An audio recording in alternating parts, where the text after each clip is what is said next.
All right, buckle up, everyone, because today we're diving deep into something pretty big, Oh, I'm ready. the future of South African rugby. Now that's a topic and a half. It is, it is. Specifically, we're going to try to figure out, like, who could possibly fill Rassie Erasmus's shoes when he, decides to move on eventually. Oh, the million-dollar question. It is, right. And to really wrap our heads around this, we've got like this awesome mix of like what the experts are saying and, all those juicy fan theories flying around. The best of both worlds, really. Yeah, yeah. So we can get like a complete picture. I like it. And we need that complete picture because, I mean, come on, we're talking about replacing a guy with like 2 World Cup titles, a British and Irish Lions series win. Don't forget that record-breaking streak against the All Blacks. Oh, yeah, that too. I mean, how do you even begin to... It's not just about finding a new coach. Right. It's like a whole new era of Springbok rugby we're talking about. Yeah, like, are we going to see them stick with that same style, or are they going to shake things up completely? Well, I mean, you got to remember, Erasmus didn't just rack up wins, What do you mean? He like transformed the entire Springbok culture, Yeah. their game plan, even like how they pick players. Yeah, it's a system. Everyone keeps saying the Springbok system, the Springbok system. Yeah, that's gonna be tough to follow for sure. So it's not just about finding someone who can, like, win games then. No, no, no. Our sources are saying there's way more to it. Like what? Spill the tea? Well, they keep mentioning like a deep understanding of South African rugby. Okay, more than just knowing the rules of the game. Way more. Like what? Like they're saying a foreign coach, for example, Okay. might not fully grasp it. Like they wouldn't understand why that one try in 95 felt like the whole country was like levitating. Exactly. They wouldn't get it. But like, can you give me something a bit more concrete? Okay, so imagine a coach, right, who's not used to how South African teams traditionally, they use their forward power. Yeah. And they come in and try to implement like a more expansive running game. Okay. That might totally clash with like the player's strengths and what the fans expect. So the Springbok system, it's a philosophy, not just... It is. It's totally a philosophy. Yeah. It's rooted in like their history, their rugby culture. Okay. Think about like how Erasmus brought back the bomb squad. Oh, yeah. That tactic. Powerful forwards coming off the bench in the second half, Yeah. just wearing the other team down. Exactly. And that resonated with fans because, it plays into that whole image of like... South African rugby as like this unstoppable force. So Yeah. it's not just about like drawing up plays on a whiteboard. It's about understanding the soul of Springbok rugby, A heart. the heart of it. Okay, so I'm starting to get why the sources are like really leaning toward someone who's already on the inside, or Makes sense, right? like they already get it, They've been breathing it. less of a learning curve. They can just like keep things moving. Exactly. But, and this is a big but, Oh, they also need to have a proven track record. like they can handle the pressure. Yes. And that they can get results. Okay, so like who are we talking about here? Throw some names out. Well, people are mentioning names like Johan van Gran Oh, yeah. and Franco Smith. I mean, those guys have led teams to championships, right? They're impressive, but I mean, do they really stand a chance if they don't have that like insider Springbok knowledge we've been talking about? Well, that's the debate, isn't it? Yeah. Some people are saying like those external candidates could bring in like fresh ideas, Okay. really shake things up. Mm. Take Van Gran, for example. Yeah. The guy's turned around some seriously struggling clubs. Yeah. Maybe that's the kind of like leadership the Springboks need to, Evolve. keep evolving. So like Van Green's strength is taking a team that's kind of lost its way and turning it into like a winning machine. Exactly. Yeah. And he could bring like a whole new set of ideas to the table. I see. What about Smith then? What kind of shakeup could he bring? Well, you've got to consider his championship win with the Glasgow Warriors, right? Yeah, that shows he knows how to build a winning team. Exactly. He might have like completely new approaches to developing players, Okay. and team management. Interesting. So it's not just about winning now, it's about making sure the Springboks are set up for, The long haul. the future. Absolutely. Okay, but I'm still really curious about those like internal candidates. Who are we talking about specifically? Well, the name everyone's buzzing about is Mzwandile Stick, Stick. Okay. the current assistant coach. Okay. He's been working right alongside Erasmus, Yeah. really grown as a coach. Okay, Stick. What's the word on the street about him? So from what I've read, he's really popular with the Oh, players. that's important. Super important. Yeah. I was reading this interview with Cheslin Colby, Oh, wow. and he was talking about how Stick is always there for like one-on-one feedback, Okay. even after a tough loss, Yeah, yeah, yeah. He really takes the time to connect with each player. Yeah, I bet that makes a huge difference. Oh, absolutely. Yeah. Especially when the pressure's on. For sure. For sure. So Stick seems like he can be both, like, supportive and firm. Right. It's a balance. Yeah. And that's, like, crucial for good leadership. Plus, he's got that deep understanding of the Springbok system, right? Oh, absolutely. Yeah. Years of experience, immersed in South African rugby. Okay, so Stick is looking like a pretty strong contender. Yeah. And I'm guessing that's why this whole promote from within thing is such a big deal, right? Well, it's more than just familiarity. What do you mean? South African rugby, it's got this unique spirit, Okay. a way of approaching the game that's Yeah. just deeply ingrained in their history and their culture. It's like their own language, almost. Yes.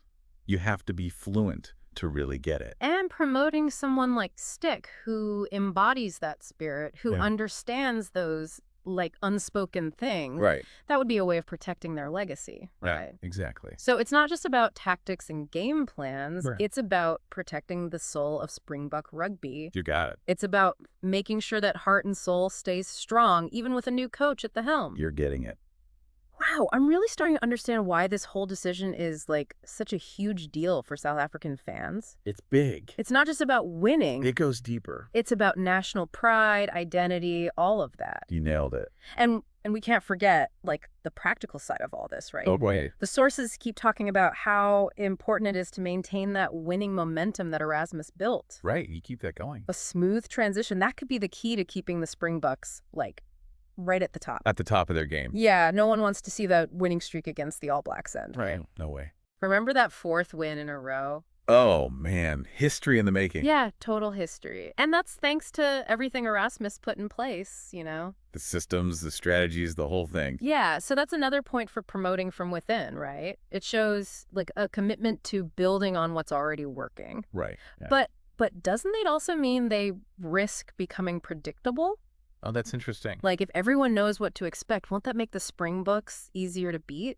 That's a good point, yeah. Like, maybe what they really need is someone to come in with a totally fresh perspective. Maybe. And that's where, like, Van Gran could come in, right? Possibly. With all his experience turning around those struggling clubs. Yeah, he could bring a whole new level of, like, strategic thinking to the Springboks. So he's the shake things up kind of coach. He could be. Yeah, he could be. He might have some wild new ideas about training, picking players, even, like, how the Springboks present themselves to the world. It's possible. Okay, and what about Smith? What kind of shakeup could he bring? Well, with Smith, you have to look at that championship win with the Glasgow Warriors, right? Right. I mean, that proves he can build a winning team culture. Yeah. He might have, like, completely new approaches to player development. Okay. Focusing on those younger players, building a team for the future. So it's not just about winning now, but making sure the Springboks are strong for years to come. Exactly. Long-term vision. Okay, I'm starting to see both sides of this now. It's a tough one. It's a really tough decision, but let's, like, zoom out for a second, Okay. What does all of this say about the future of Springbok rugby, like, on a bigger scale? It's about so much more than just who's going to coach the team for the next few years. What do you mean? This is a statement about South African rugby's values, their direction as a whole. Okay. Do they choose stability, keep building on what Erasmus started? Yeah. Or do they go for something completely new, a whole new identity? It's like they're at a crossroads, Exactly, a crossroads. and they have to decide which paths to take. And that decision, that's going to send a message The two. to the players, to the fans, Yeah. to the whole rugby world. Wow. It's going to affect how other nations see them, how they see themselves. This is heavy stuff. It is. One coaching decision has implications that reach way beyond the rugby field. You said it. Wow. Okay. So let's bring it back to our listeners, Yeah. whether they're diehard Springbok fans or just, like, curious about what's going on in the world of rugby. Right. What should they take away from all of this? This whole deep dive, it reminds us that there's more to sport than just winning or losing. Okay. Team culture, leadership style, the soul of the team, These are all critical parts of success. Yeah, it's like those behind-the-scenes documentaries that show you what really goes on inside a team, you know? It is. It is.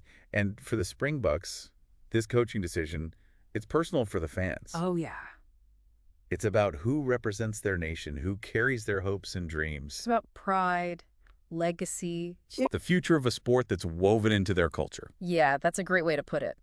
So, to recap, we've got a legendary coach on his way out, a nation that's hungry for more wins. Right. And a whole bunch of potential successors, each bringing something different to the table. It's a lot to consider. South Africa has a really tough choice ahead of them. They do. And that choice requires balancing, like, experience, innovation, continuity, and cultural understanding. It's a complex equation. It really is. And Yeah. that decision, it's going to have a ripple effect for years to come. No doubt about it. It'll shape the future of the Springboks and impact the global rugby landscape. Big time. And like we said at the start, Rassie Erasmus has set the bar high. Yes. Whoever steps into their shoes, they're going to be facing some serious pressure, some serious expectation. Oh, yeah. No doubt about it. You know what I bet? Yeah. I bet whoever gets that job Yeah. is probably out there right now listening to this deep dive. Trying to pick up any little insight they can. Taking notes even. No pressure, future Springbok coach. No pressure at all. All right, let's shift gears a bit. Put you, the listener, in the hot seat. Ooh, I like this. Imagine you're in charge of picking the next Springbok coach. Big shoes to fill. What would be your top priority? Hmm. Would you go all in on winning, even if it meant, like, shaking things up? Okay. Or would you focus on, like, keeping that current culture and style, even if it meant sacrificing potential innovation? Nice. Or maybe you'd focus on developing those young players, you know, to build a dynasty for the future. That's a good one. What would be at the top of your list? Let us know what you think. This is a great question to consider. It really is. There's no easy answer here. Not at all. And that's what makes this whole conversation so fascinating. It really is. There are so many factors at play. The stakes are incredibly high. For sure. You know, it'll be really interesting to revisit this whole topic down the road, see how things unfolded, who got the job, what choices they made, how it all played out on the field. I'm already looking forward to that deep dive. Me too. But until then, keep those green jerseys flying high, everyone. Yes. And let's all enjoy the ride. Absolutely. Yeah, it goes deeper than that, you know. Deeper. It's about, like, the spirit of South African rugby. Okay. It's a way of approaching the game that's, like, totally woven into their history, you know. Yeah. Their culture. So Stick would be a safe bet in terms of keeping that going. Yeah, promoting someone like Stick who really embodies that spirit. Yeah. Who understands all those, like, little things. Yeah. It would be, like, protecting that legacy. So we're really talking about more than just, like, plays and tactics. Oh, wait. We're talking about the soul of Springbok rugby. Exactly. Safeguarding it. Making sure that, like, even with a new coach, Yeah. that heart, that soul. It stays strong. Wow, I'm really starting to see why this is such a massive decision for South African fans. Oh. It's so much bigger than just winning. It's about their national pride, their identity. So it's all wrapped up in it. And, you know, we've got to think about the practical side of this, too. Right? Sure. Our sources keep saying how important it is to, like, keep that winning momentum going, you know. Momentum Erasmus built. Yeah, like a smooth transition. That could be the key to, like, keeping the Springboks right up there at the top. Yeah, keep them dominating. No one wants to see that winning streak against the All Blacks in. Absolutely not. Ugh. That was amazing. Do you remember that fourth win in a row? Oh, I do. That was incredible. History was made. History. And that's all thanks to, like, the systems and strategies that Erasmus put in place. Absolutely. So promoting from within, that kind of makes sense, right? It does, yeah. It's like a commitment to building on what's already working. Yeah, that continuity. But then doesn't that also mean they risk becoming, like, predictable? That's an interesting point. If everyone knows what to expect from the Springboks, Yeah. won't that make them easier to beat? Potentially, yeah. Like, maybe they need someone to come in and, like, just shake things up completely. Bringing a fresh perspective. Yeah, and that's where someone like Van Gran could come in, right? Yeah, possibly. With all that experience turning around those struggling clubs, he could bring a whole new level of, like, strategy to the Springboks. He's a bit of a wild card then. Yeah, you could say that. Yeah, he might have some, like, crazy new ideas about training, about how they pick players. Oh, yeah. Even how the Springboks, like, present themselves to the world? He could. Okay, so what about Smith then? What kind of shakeup could he bring? Well, with Smith, you've got to look at that championship win with the Glasgow Warriors, right? Right. I mean, he knows how to build a winning team culture. Yeah. He might have some, like, totally new approaches to player development. Okay. Focusing on the younger guys. Yeah. Building a team for the future. So it's not just about winning now, but making sure the Springboks are strong for years to come. Exactly, the long game. Okay, I'm seeing both sides of this now. Yeah, it's a tough one. It's a really, really tough decision. It is. But let's zoom out for a minute. Okay. What does this all say about the future of Springbok rugby? Like the big picture. It's about way more than just who's going to coach the team for the next couple of years. Okay. This is a statement about South African rugby, what they value, where they're headed. Like their identity as a rugby nation. Exactly. Do they go for stability, building on what Erasmus started? Right. Or do they choose something completely new, a new identity? It's like they're at a crossroads. They are a crossroad. And they have to decide which way to go. And that decision is going to send a message. To who? To the players, to the fans, to the whole rugby world. Wow. It'll affect how other nations see them, how they see themselves. That's a lot of weight on one decision. It is. It's a big one. It really goes beyond just the rugby field. Absolutely. Okay, so let's bring it back to our listeners. Yeah. Whether they're diehard Springbok fans or just, curious about what's happening in rugby. Right. What should they take away from all this? This whole deep dive, it shows us that sport, it's not just about winning or losing. Okay. Team culture, leadership, the soul of the team. Yeah. These things matter. They're all a part of success. It's like those behind-the-scenes documentaries. Yes. Yeah. You get to see what's really going on. Yeah, what makes a team tick.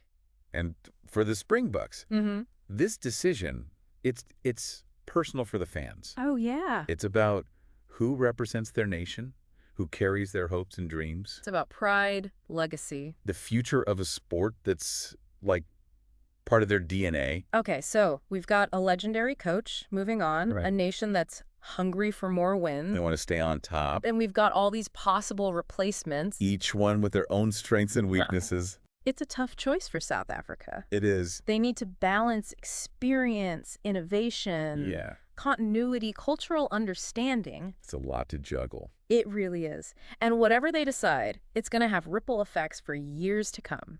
Yeah, it'll shape the future of the Springboks and probably impact the whole, global rugby scene. It's huge, yeah. This is a big turning point for them. And like we said right at the start, Rassie Erasmus, he really set the bar high. He did.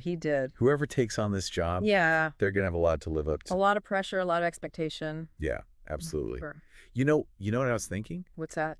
Whoever ends up getting this job, I bet they're out there right now listening to us. Taking notes, probably. Yeah, no pressure, future Springbok coach, but... That's on you. Okay, so let's change things up a bit, put you, the listener, in a hot seat. All right, I like this. Imagine you're the one who gets to pick the next Springbok coach. Ooh, tough decision. What would be, your top priority? Would you be all about winning, even if it meant, totally shaking things up? Okay. Or would you be more focused on, keeping that Springbok culture, that style of play, even if it meant maybe missing out on some new ideas? I see. Or maybe your priority would be, developing young players, building a team for the future, you know? The long-term view? Yeah. What would be at the top of your list? Tell us what you think. It's a good question, a really important one to think about. It really is. There's no right answer here. No easy answers. And I think that's what makes this whole conversation so interesting. Absolutely. It's fascinating. There are so many different things to consider, and the stakes, they're really high. Super high. It'll be interesting to come back to this whole topic down the line, see how it all played out, who got the job, what decisions they made, how it all worked out on the field. I can't wait to see what happens. Me neither. But for now, keep those green jerseys flying high, everyone. Yes. Go Buck. And let's enjoy the ride. For sure.